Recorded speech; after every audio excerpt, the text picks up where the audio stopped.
మునగాకు కారపొడికి కావలసిన పదార్థాలు: పచ్చిపప్పు, మినపప్పు, జీలకర్ర, ధనియాలు, ఎండుమిర్చి, వెల్లుల్లిపాయలు, చింతపండు. ముందుగా ఒక ప్యాన్‌లో ఆయిల్ వేసుకొని, పచ్చిపప్పు కొంచెం దోరగా వేగిన తర్వాత మినపప్పు, ఆ తర్వాత 1 బై 1 మినపప్పు, ధనియాలు, జీలకర్ర, ఎండుమిర్చి అన్నీ మంచిగా ఎర్రగా అయ్యేదాకా ఫ్రై చేసుకోవాలి.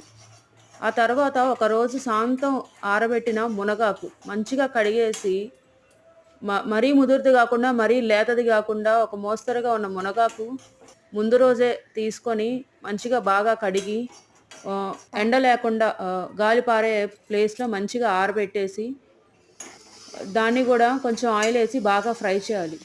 ఆ తర్వాత కొంచెం చల్లారిన తర్వాత అన్ని పదార్థాలు మిక్సీలో ఏసి మరీ మెత్తగా గాకుండా కొంచెం బరగ్గా గ్రైండ్ చేసుకోవాలి.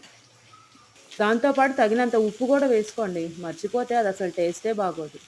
Thank you.